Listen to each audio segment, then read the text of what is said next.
Hey, what's up, everyone? This is part 2 of our study, The Church, where we're talking about all things the church. What is it? What do we mean when we talk about the church? What's its mission throughout the world?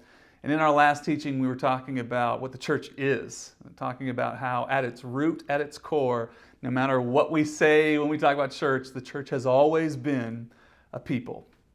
In our 21st century context, we know that the church is often used to describe both the people of God and an institution made up of many local communities, for sure.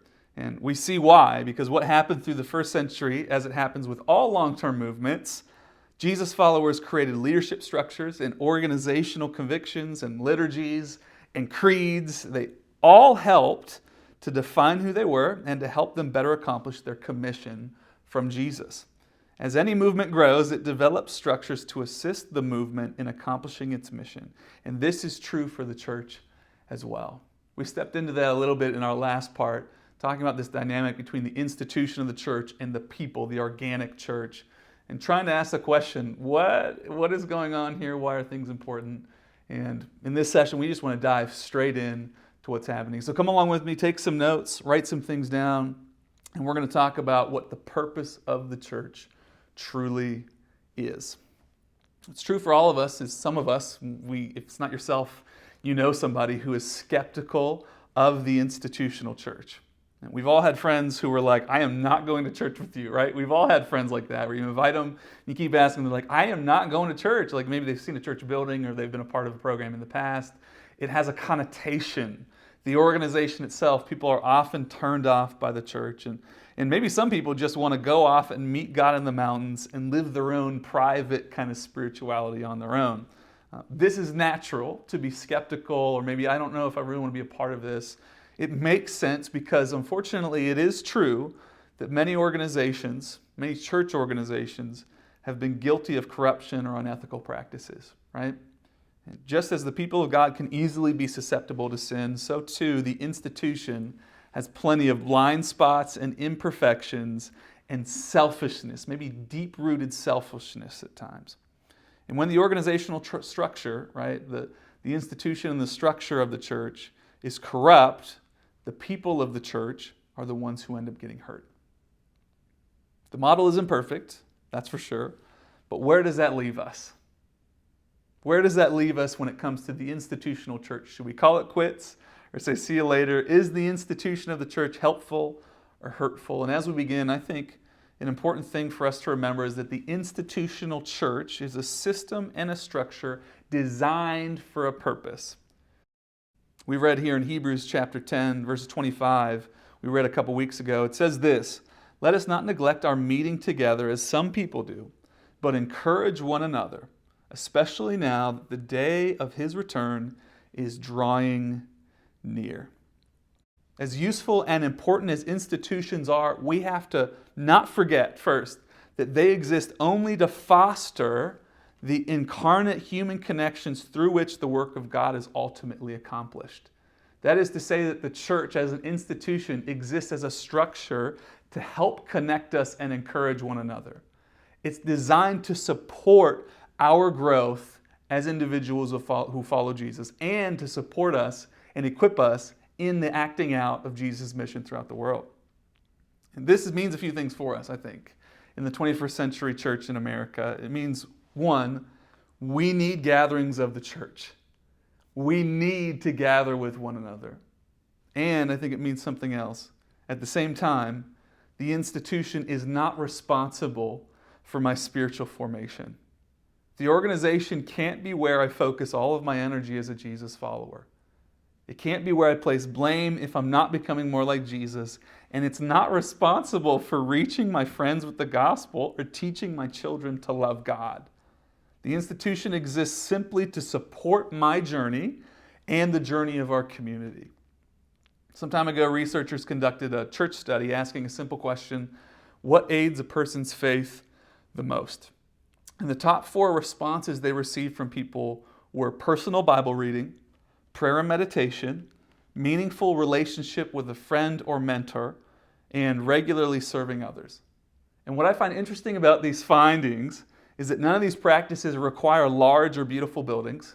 They don't require dynamic preachers or expensive programs. In fact, these 4 disciplines have been practiced by Christians throughout the centuries, even in places where no formal organized institutions existed at all. N.T. Wright says it like this. He says, the institution of the church is like the scaffolding that you need to be working on the building. The scaffolding isn't the reality. And when you're bound up with the institution, it does sometimes feel as though you're working on scaffolding all day when you'd rather be living in the house.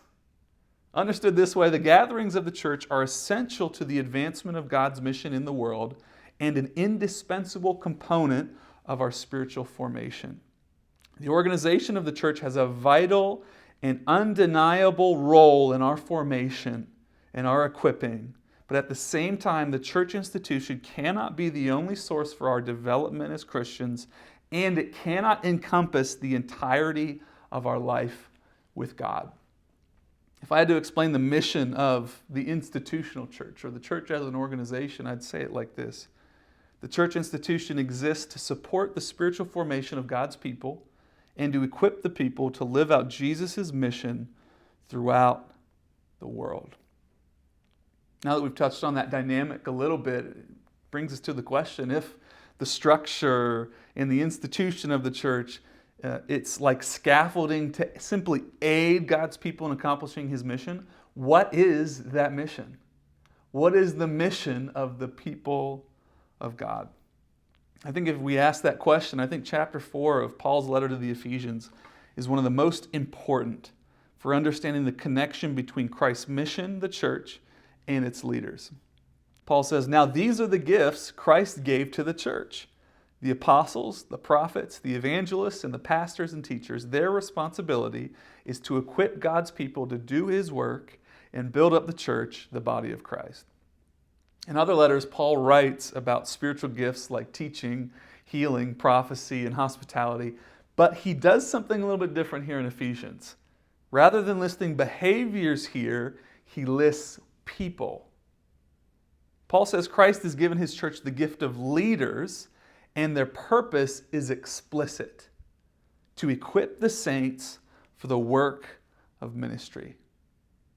Paul is saying that the gifts that God's given us are the leaders who will equip every single one of us to do the work of ministry. To you and to me, the word ministry often might mean something. It often means religious work or activities. This is typically how we think about it. Oh, we're doing ministry. Like there's ministry work, and there's like, well, that's clearly not ministry work. Pastors, for example, do ministry, of course, and missionaries do ministry. But if I'm a barista or a customer service representative or I'm a student, I do not. When a volunteer leads a Bible study, it's ministry. And when a volunteer leads a sci-fi book club, it's not, right? We often define ministry simply as church work, or it feels spiritual in some kind of way. But that is not what Paul means when he uses the word ministry. First of all, in Paul's day, there were no church buildings or 501c3 ministries. And the word ministry did not refer to a religious vocation because it didn't exist at the time. Instead, ministry referred to acts of service that bring glory to God. As we see in Ephesians, Paul places the discussion of Christ's gifts to the church, meaning leaders and their task to equip His people within the larger cosmic mission of Jesus to rule over everything. That means Paul's addressing a big question here. How does Jesus extend His rule over all things? If Jesus' mission is, hey, I want to be ruling over all things, Paul's answering the question, how does He do that? The answer is simple. By giving the church leaders filled with His power to equip His people to serve Him and manifest His rule everywhere. Not just inside a church building, not merely under the banner of a nonprofit ministry, not simply on Sunday mornings. Leaders within the church are called to equip us to serve Jesus everywhere, every day, and in every aspect of our lives so precisely that His rule might fill all things. So what does that mean, maybe for each one of us? If God's mission, Jesus' mission is to fill all things, to spread His reign and His rule across the world, and we're supposed to aid him and help him. And leaders have been placed to equip the church, every single one of us as Jesus followers, to do that. What does that mean for those of us who don't have a church job or a leadership position? What does it mean for individual Jesus followers that make up the people of God? Jesus isn't merely interested in saving souls or ruling over the church. He's not interested in being the CEO of a nice, cool organization. He desires to reign over all things, to spread his kingdom to all reaches of the world, which means, being his disciple, I must extend to the domains of my life outside what we label sacred and far beyond the structures of an institutional church. But there's another implication, I think, of this wider vision of Christ's mission that we don't often acknowledge. If his goal encompasses all things, it means fulfilling this mission doesn't require us to change our circumstances. Paul understood that the fullness of the Christian life was available to anyone, anywhere, because the fullness of the Christian life is Christ himself, not our work for him. And in addition, he understood that God's mission to rule over all things means manifesting his kingdom as Jesus' disciples right where we are. Dallas Willard said it like this: as Jesus' disciple, I am his apprentice in kingdom living. I am learning from him how to lead my life in the kingdom of the heavens as he would lead my life if he were I. Notice that Willard, like Paul, says nothing about changing his circumstances. Following Jesus doesn't mean becoming a Jewish rabbi. It doesn't mean becoming an itinerant preacher. It doesn't mean becoming a first-century carpenter. Being a disciple means living your life, doing your work, engaging your relationships, and inhabiting your community with Jesus in a manner that manifests his rule right where you